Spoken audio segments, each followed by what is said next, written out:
नमस्कार, स्वागत है आपका हिंदी वात्सल्य में। जैसा कि हम लगातार आलोचना दृष्टि पे बातचीत कर रहे हैं, आज हम एक दूसरे प्रगतिशील आलोचक के रूप में जाने-माने नाम यानी कि गजानन माधव मुक्तिबोध की आलोचना दृष्टि पे बातचीत करेंगे।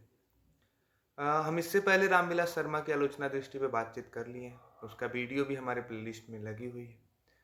तो आप उस पे उसको भी देख के अपनी समझ विकसित कर सकते हैं साहित्य और आलोचना के क्षेत्र में। तो मुक्तिबोध का जो आलोचना दृष्टि है, उस पे हम बातचीत करेंगे।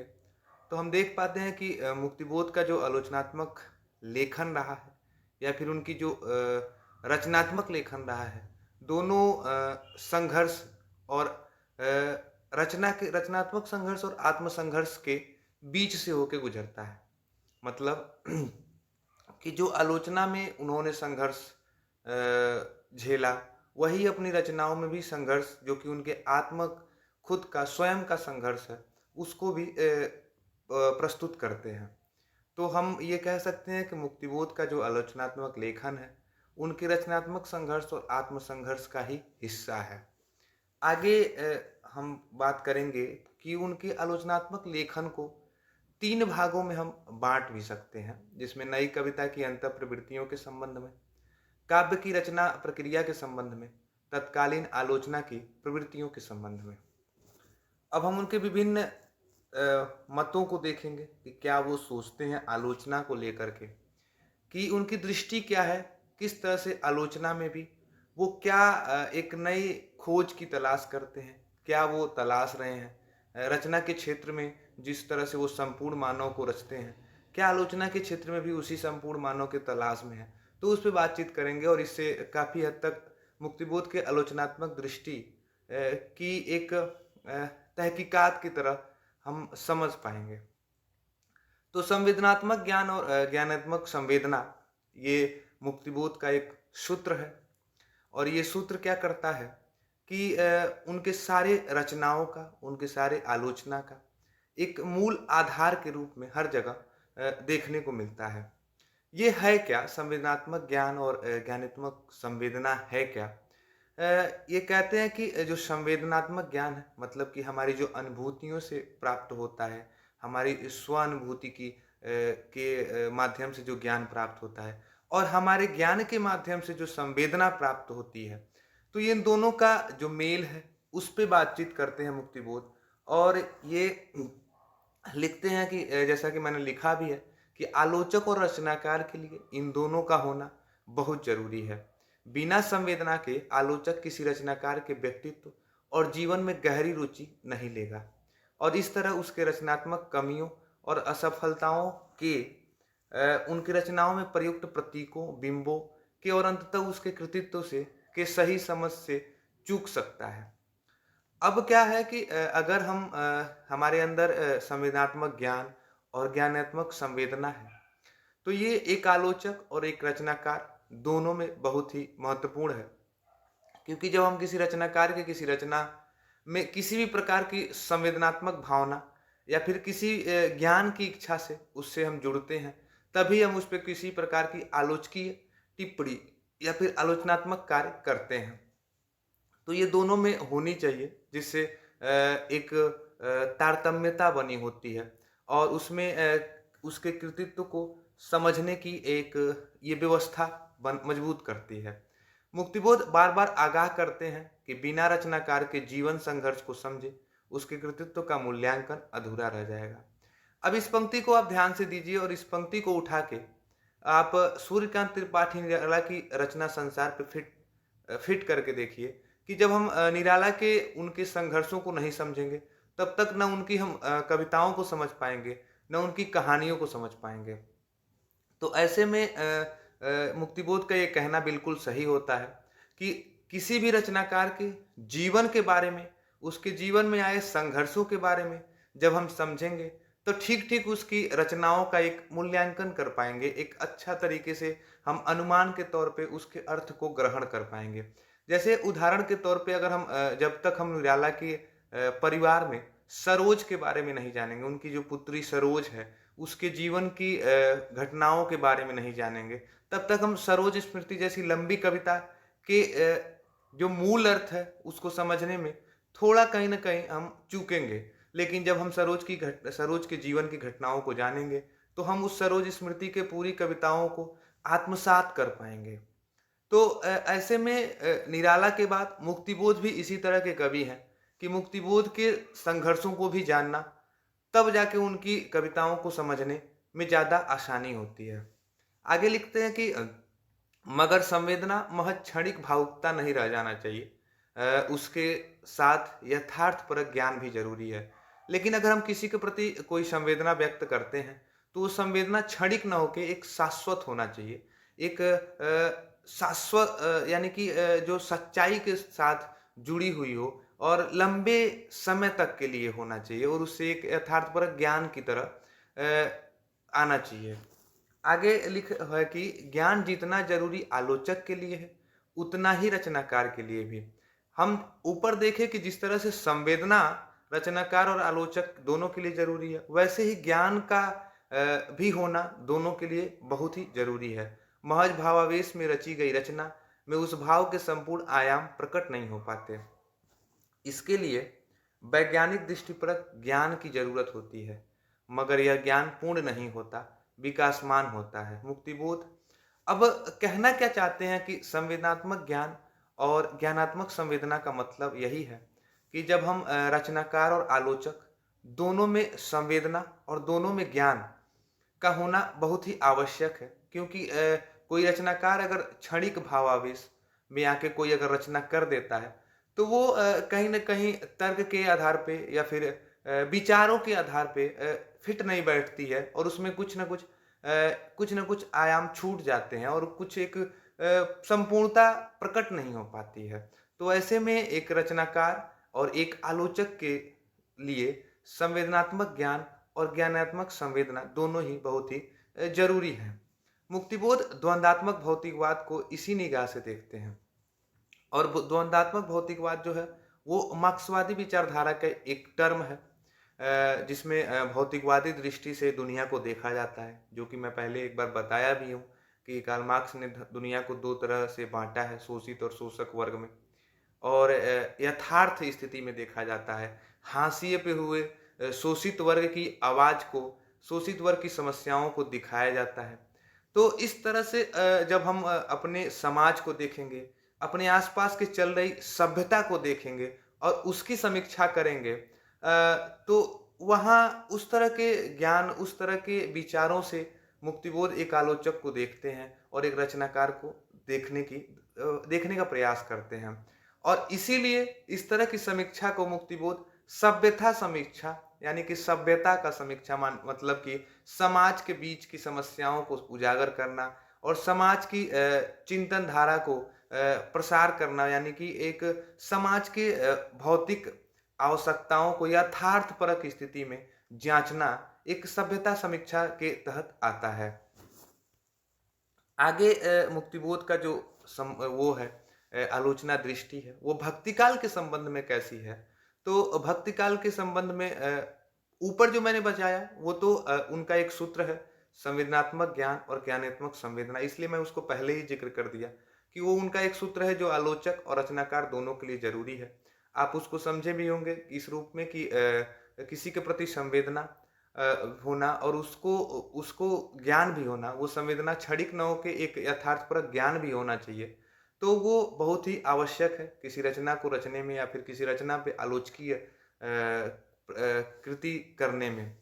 तो भक्तिकाल के संबंध में मुक्तिबोध का जो मत रहा है कुछ ये है कि मध्यकालीन भक्ति आंदोलन के उद्भव और प्रवृत्ति का विश्लेषण करते हुए मुक्तिबोध समाजशास्त्री कारकों की महत्ता को स्वीकार करते हैं। मतलब कि भक्ति आंदोलन के जो उद्भव और प्रवृत्ति में समाज के जो कारक स्फूर्त जो प्रक्रियाएं सामने आई उसकी महत्ता को स्वीकार करते हैं। वे भक्ति आंदोलन के जनवादी प्रवृत्तियों के महत्व को स्वीकार करते हैं, परंतु भक्ति काल के प्रचलित व्याख्या के अनुरूप निर्गुण शाखा को क्रांतिकारी तथा सगुण राम भक्ति शाखा को एक तरह से प्रतिक्रियावादी समझौतावादी घोषित करते हैं। मतलब वो निर्गुण शाखा को क्रिया और सगुण राम भक्ति शाखा को एक प्रतिक्रिया यानी कि क्रिया प्रतिक्रिया के रूप में सगुण और निर्गुण को एक समझौतावादी दृष्टिकोण से देखते हैं, लेकिन खुद वे इस स्थापना से भिन्न समग्रतावादी बातें भी करते हैं। यहाँ तो निर्गुण और सगुण को वो समझौतावादी यानी कि क्रिया का प्रतिक्रिया देने वाली दो पंथ के रूप में देखते हैं, लेकिन वो खुद एक जगह समग्रता यानी कि पूरे समग्र के रूप में देखने की बात करते हैं। और वो कहते हैं कि किंतु इस बात से इनकार नहीं किया जा सकता कि भक्ति भावना की तीव्र आर्द्रता और सारे दुखों और कष्टों के परिहार के लिए ईश्वर की पुकार के पीछे जनता की भयानक दो स्थिति छिपी हुई थी। ईश्वर की पुकार के पीछे जनता की भयानक दो स्थिति छिपी हुई थी। यहाँ यह हमेशा ध्यान में रखना चाहिए कि यह बात साधारण जनता और उसमें से निकले हुए संतों की है, चाहे वे ब्राह्मण वर्ग से निकले हों या ब्राह्मण इतर वर्ग से। इस तरह मुक्तिबोध व्यापक संदर्भ में भक्ति आंदोलन की महत्ता को स्वीकार करते हैं।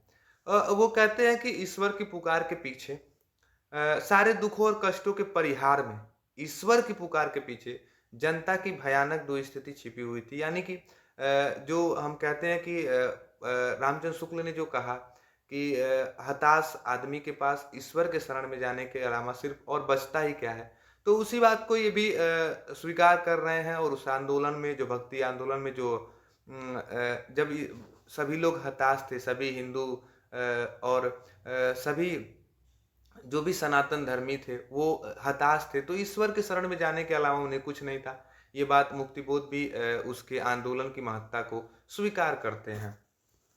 आगे एक टर्म आता है इनकी आलोचना में जिसको मर्मी आलोचना कहते हैं। मर्मी आलोचना है क्या कि मुक्तिबोध यथार्थ को केवल स्थूल भौतिक यथार्थ तक सीमित रखने के पक्षधर नहीं है। मतलब कि वो कहते हैं कि स्थूल भौतिक यानी कि जो यथार्थ है, जो सच्चाई है, आप ऐसे समझें कि वे मनस्तत्व को वस्तु के रूप में देखते हैं। मतलब कि वो हमारे मस्तिष्क की विचारों को भी एक वस्तु के रूप में पूरे तरह से उसके आंतरिक और बाह्य पक्षों को भी देखने के रूप में समझते हैं।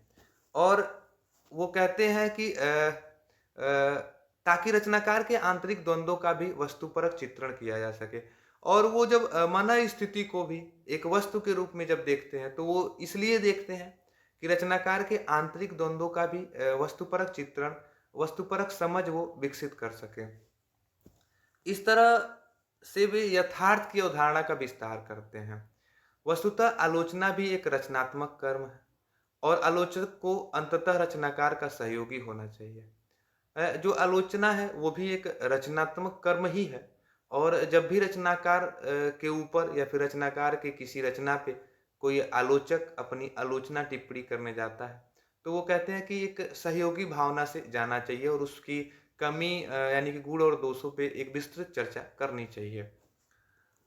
आलोचना का उद्देश्य किसी को ध्वस्त करना नहीं होना चाहिए। मतलब कि अगर हम किसी रचना पे आलोचना करने गए जाएं तो केवल उसके दोषों को, केवल उसको जानबूझ के किसी भी चीज को बार बार उठाने की जिक्र नहीं करते हैं, अपितु कीर्ति के गुण दोष को दिखाते हुए यह विश्वास निहित होना चाहिए कि मनुष्य में सुधार किया जा सकता है, मनुष्य अपनी कमजोरियों और सीमाओं से ऊपर उठ सकता है। ऐसी आलोचना को मुक्तिबोध मर्मी आलोचना कहते हैं। अब आप समझ सकते हैं कि मर्मी आलोचना का टर्म क्या है।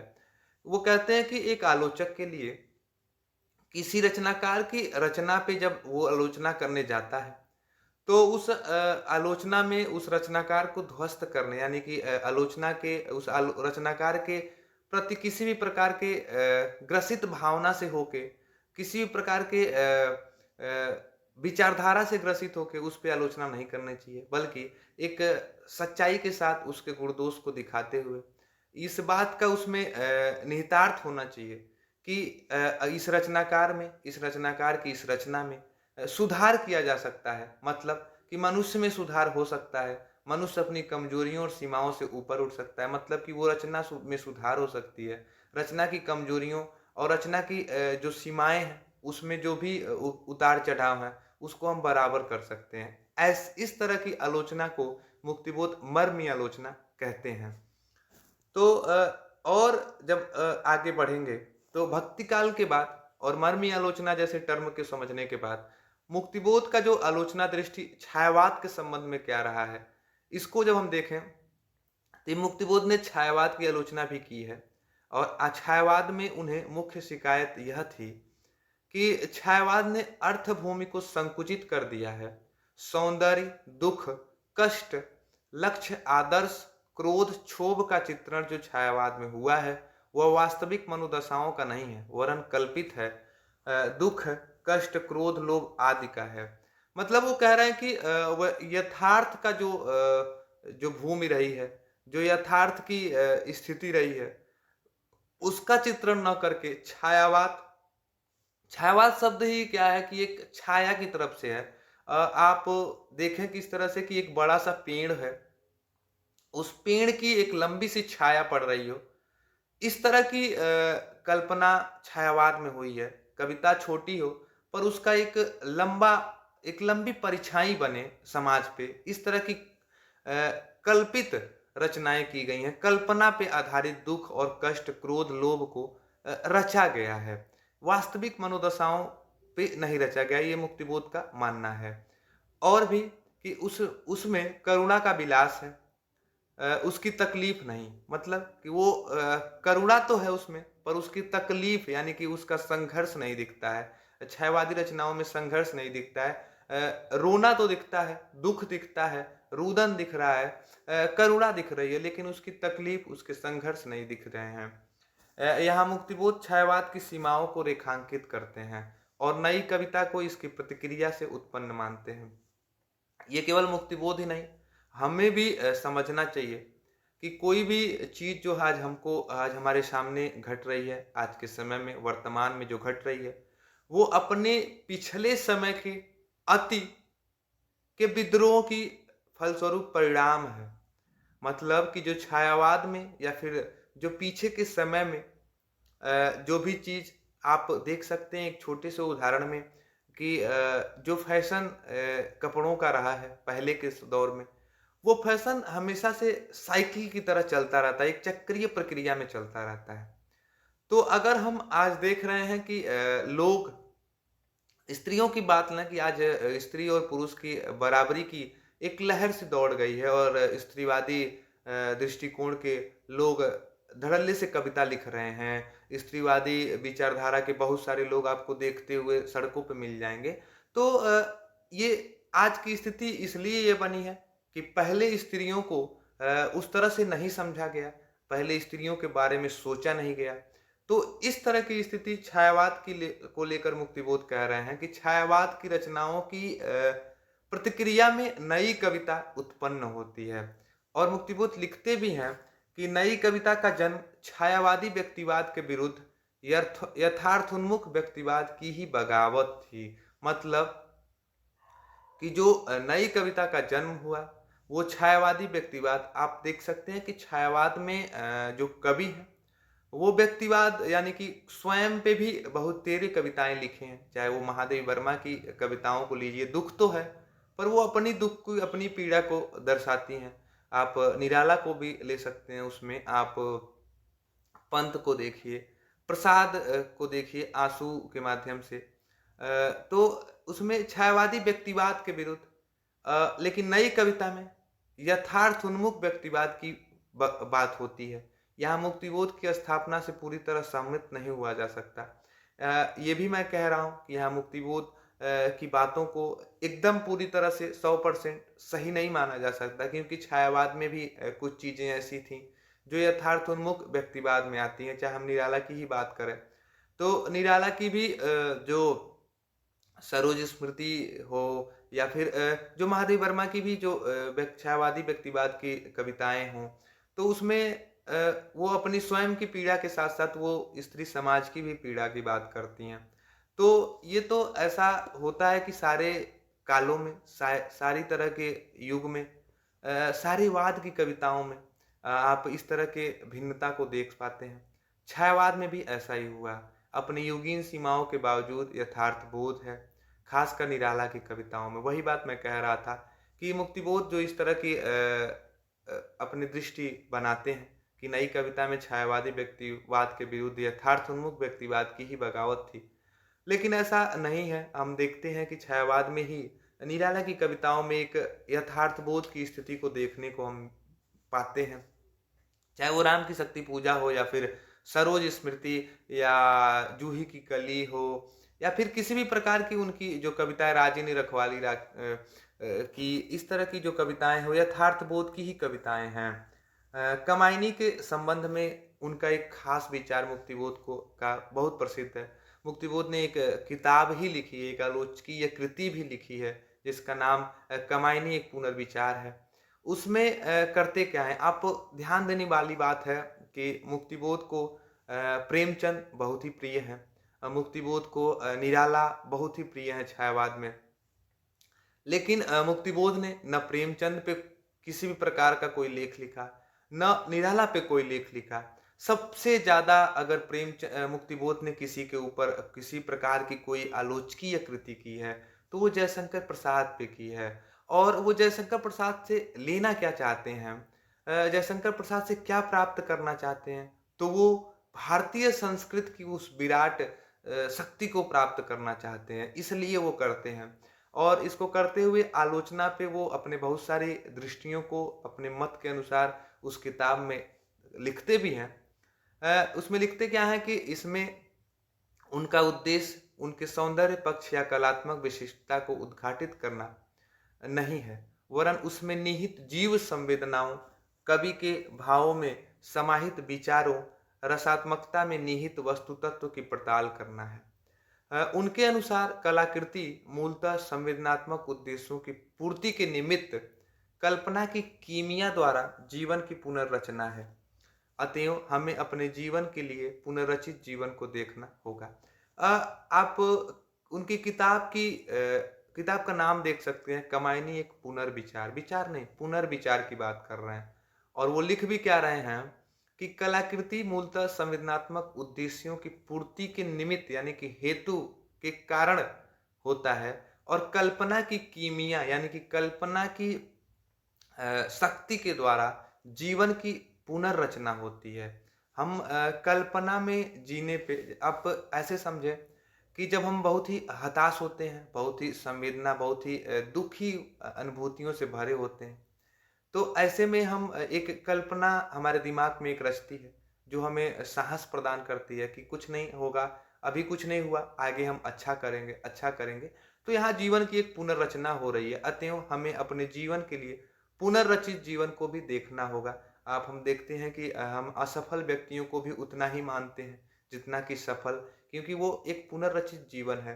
वो असफल है, वो हैं, लेकिन वो सफलता के मानदंड में वो किस तरह से असफल हुए उनके बारे में वो जानते हैं। वो पुनर्रचित जीवन के बारे में भी देखना होता है अपने जीवन को पुनर्रचना करने के लिए। यदि साहित्य हमारे जीवन के लिए रचित पुनर्जीवन है, तो देखना होगा कि यह जीवन की समस्याओं का क्या निदान प्रस्तुत करता है।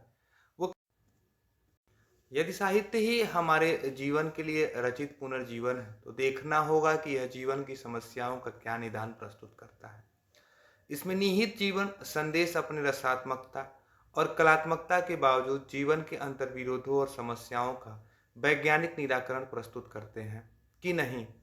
कहीं लेखक अनजाने में अपनी तमाम सदिच्छाओं के बावजूद अपने भाववादी दृष्टि के कारण कहीं जीवनगत समस्याओं का भाववादी निराकरण तो नहीं प्रस्तुत कर रहा है। इस दृष्टि से अब समझिए कि मुक्तिबोध कमायनी में क्या कह रहे हैं कि कभी कभी इस रचना के कलात्मकता और रसात्मकता के बावजूद इसमें अंतर्विरोधों और समस्याओं का वैज्ञानिक निराकरण प्रस्तुत करते हैं कि नहीं, इस तरह की चीज़ों को देखना होता है। लेखक अनजाने में कई तमाम इच्छाओं के बावजूद भी चीज़ों को, जीवन की समस्याओं को भी भावावेश में आके निराकार यानी कि नकार न दे रहा हो, बल्कि उन्हें अपनी रचना में उल्लेख करके दिखा तो रहा है कि नहीं। इस दृष्टि से मुक्तिबोध कामायनी से निराश ही होते हैं। कहना न होगा कि इस दृष्टि से कामायनी को उनसे पहले किसी ने नहीं देखा। वो इस पूरी जो दृष्टि ऊपर बताई है, कि एक इसमें जो साहित्य है, वो साहित्य हमारे जीवन के लिए अगर पुनर्जीवन को रचता है, तो ऐसे साहित्य के में देखना होगा कि वो जीवन की किन समस्याओं का निदान प्रस्तुत करता है। और इसमें निहित इस साहित्य में यानी कि रचना में जो जीवन का संदेश निहित होता है, उसे रसात्मकता, कलात्मकता के बावजूद जीवन के अंतर्विरोधों और समस्याओं का वैज्ञानिक तौर से निराकरण है कि नहीं। और जब इसकी पड़ताल करने का मायने में जाते हैं मुक्तिबोध, तो वहाँ उनको निराशा हाथ लगती है। तो लेकिन इस दृष्टि से जिस दृष्टि से जिस भाव को खोजने के लिए मुक्तिबोध कमायनी पे जाते हैं, उनसे पहले किसी ने कमायनी पे नहीं ऐसा काम किया है। अब हम देखेंगे कि छायावाद और ऐसी छायावादी रचनाओं पे उनकी दृष्टि के बाद जो छायावादी व्यक्तिवाद के प्रतिक्रिया के रूप में नई कविता सामने आती है, उस नई कविता के संबंध में मुक्तिबोध की जो आलोचनात्मक दृष्टि है वो किस तरह की है। तो नई कविता की अंतःप्रवृत्तियों को समझने के लिए मुक्तिबोध ने कई लेख लिखे हैं, क्योंकि उन्हें महसूस हो रहा था कि आलोचक संपूर्ण नई कविता को एक ही दृष्टि से देख रहे थे। आलोचक यानी कि सारे आलोचकों के बारे में बात कर रहे हैं, जबकि उसमें अलग अलग अंतःधाराएं थी। एक धारा अभिजनवादी व्यक्तिवाद की थी, जो क्षणवाद और लघुमानव का दर्शन गढ़ रही थी। अब लघुमानव के बहाने जो विजयदेव नारायण शाही की जो आलोचना है, उसकी जिक्र कर लीजिए यहाँ। यह धारा व्यक्ति स्वतंत्रता और विशिष्टता तथा अद्वितीयता के नाम पर यथार्थवादी प्रगतिशील कविता का विरोध कर रही थी। दूसरी धारा जिससे मुक्तिबोध अपने को जोड़ते हैं। अब ध्यान दीजिए कि दूसरी धारा, एक धारा कौन सी थी, जो अभिजनवादी यानी कि क्षणवाद में स्वतंत्रता और विशिष्टता तथा अपने को अद्वितीय बताने के नाम पे प्रगतिशील चेतना की जो कविताएं थी उसका विरोध कर रहे थे। मतलब वो दक्षिण पंथ की बात कर रहे हैं। दूसरी धारा जिससे मुक्तिबोध अपने को जोड़ते थे, वो धारा जो थी वो निम्न मध्यम वर्ग की थी, जो शिल्प के स्तर पर जरूर पहली धारा के कुछ करीब थी। यानी कि कविताओं में जो शिल्प है वो पहली धारा से ही मिलता जुलता इनका शिल्प था, लेकिन संवेदना के स्तर पे, विचारधारा के स्तर पे वो उनसे भिन्न थी। जिसमें जीवन के जद्दोजहद, रोटी कपड़ा मकान, जीवन के मूलभूत जरूरतों के अभाव की पीड़ा, निराशा, संकट, निराशा प्रकट हो रही थी। आप देख सकते हैं कि मार्क्सवादी जो विचारधारा है, वो हाशिए पे जो शोषित वर्ग है उसकी समस्याओं को प्रकाश में लाने का प्रयास करती है। और ये मुक्तिबोध उसी मध्यम वर्गीय निम्न वर्गीय धारा के तहत खुद को जोड़ते हैं, जिसमें संवेदना और विचारधारा के स्तर पे जीवन के जद्दोजहद, रोटी कपड़ा मकान जो मनुष्य की मूलभूत आवश्यकताएं हैं, जीवन की मूलभूत जरूरतों के अभाव की पीड़ाओं के बारे में इनकी रचनाओं में और इस वर्ग की रचनाओं में देखने को मिलता था। मगर तत्कालीन प्रगतिवादी आलोचकों ने दोनों के अंतर को नजरअंदाज कर दिया और अभिजनवादी अस्तित्ववादी कुंठा और अभाव जनित निराशा और आत्मसंघर्ष को बिना अलगाए दोनों की एक समान आलोचना की। ऊपर जो दो धारा मुक्तिबोध ने बनाई, उस धारा को एक मानते हुए बाकी आलोचकों ने आलोचना किया, लेकिन मुक्तिबोध ने इसके बीच में आके एक सीमा रेखा खींचा है।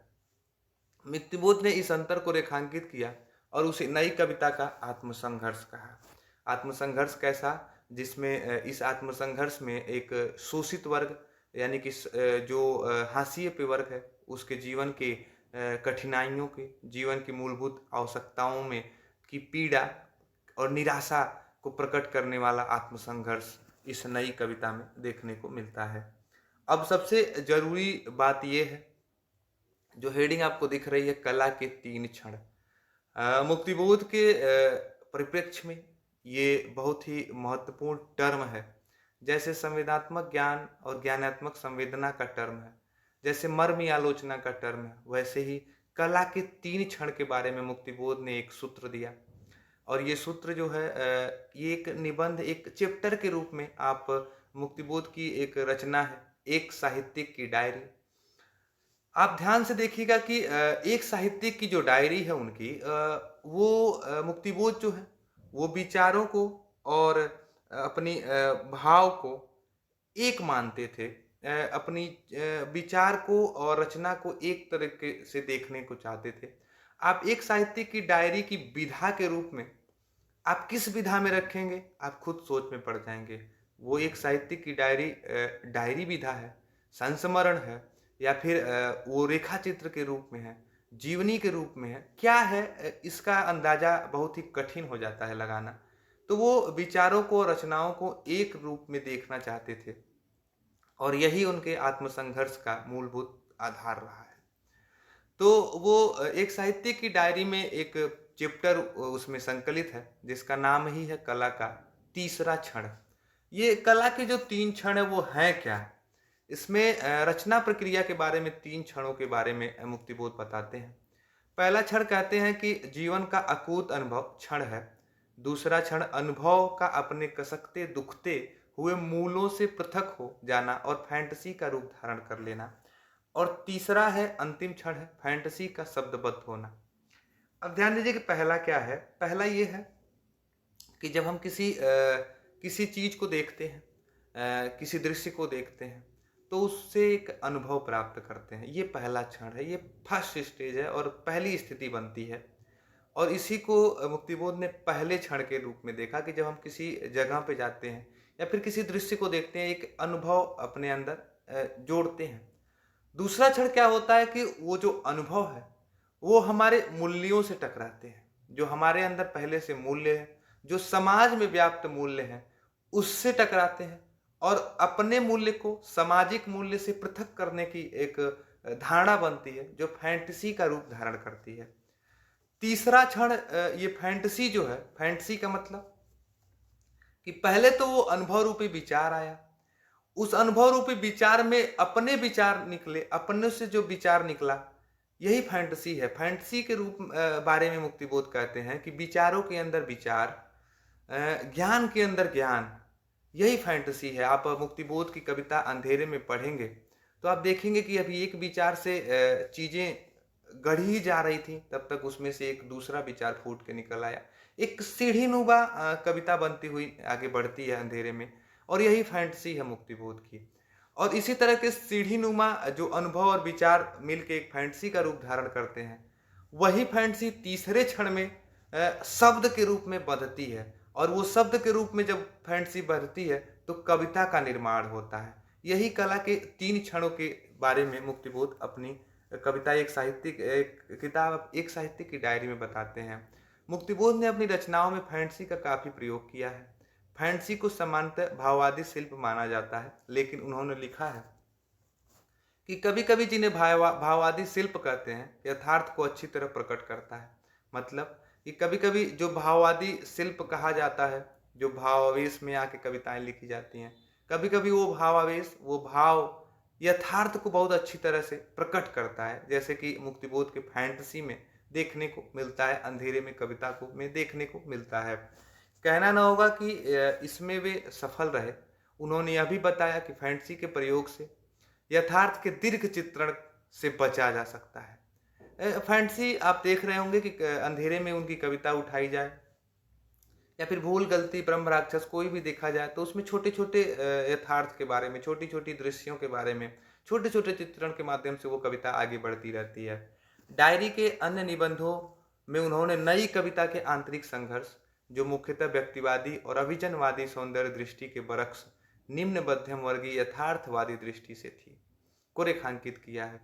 वो जो ऊपर की जो 2 धाराएँ बताए हैं, नई कविता के संदर्भ में व्यक्तिवादी और व्यक्तिवादी, अभिजनवादी और निम्न मध्यम वर्गीय जो यथार्थवादी दृष्टि है, जिसमें आम जनमानस के रोटी कपड़ा मकान की और मूलभूत आवश्यकताओं की पीड़ाओं के और निराशा के रूप को प्रकट करने का एक साहस होता है।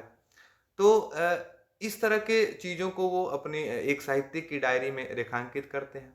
यहाँ मुक्तिबोध यथार्थ को संकीर्ण अर्थ में न लेकर मनः तत्व को भी वस्तु के रूप में देखने पर जोर देते हैं। फिर मुक्तिबोध वहीं आ गए जहाँ से मुक्तिबोध की ये आलोचना दृष्टि शुरू हुई थी कि यथार्थ को संकीर्ण अर्थ में न देखकर अपनी मनः स्थिति यानी कि मस्तिष्क बोध को भी मुक्तिबोध एक वस्तु के रूप में उसके चारों तरफ से अनेकांतवादी होते हैं मुक्तिबोध। अनेकांतवादी का मतलब एक तरफ से न देख के उसके अनेक एंगल से चीज़ों को देखते हुए उससे संवेदना को ग्रहण करना और उस संवेदना को ज्ञान के रूप में विकसित करना और उस विकसित ज्ञान और संवेदनात्मक ज्ञान से रचना करना, आलोचना करना, एक आलोचक और एक रचनाकार का कर्म होता है।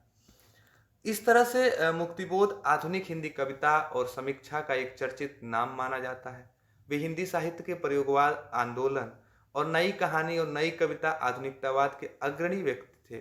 भारतीय साहित्य में नई आलोचना के उदय में भी उनका अहम योगदान रहा है। तो ये था एक छोटी सी एक खाका के रूप में समझ सकते हैं आप मुक्तिबोध की आलोचना दृष्टि को। जिसमें हमने संवेदात्मक ज्ञान और ज्ञानात्मक संवेदना, मर्मी आलोचना, नई कविता के आत्मसंघर्ष, इस तरह की मुक्तिबोध की आलोचना दृष्टि से संबंधित चीज़ों को समझ सकते हैं, पढ़ सकते हैं। मैं उम्मीद करता हूँ कि आपको मुक्तिबोध की आलोचना दृष्टि समझ आई होगी। चैनल पे नए हैं तो सब्सक्राइब करें, वीडियो पसंद आए तो लाइक करें, शेयर करें और आप जुड़े रहें चैनल के साथ। हम नए-नए विषयों पे, नए-नए टॉपिकों पे वीडियो के साथ मिलते रहेंगे। तो मिलते हैं एक नए वीडियो के साथ, तब तक के लिए नमस्कार।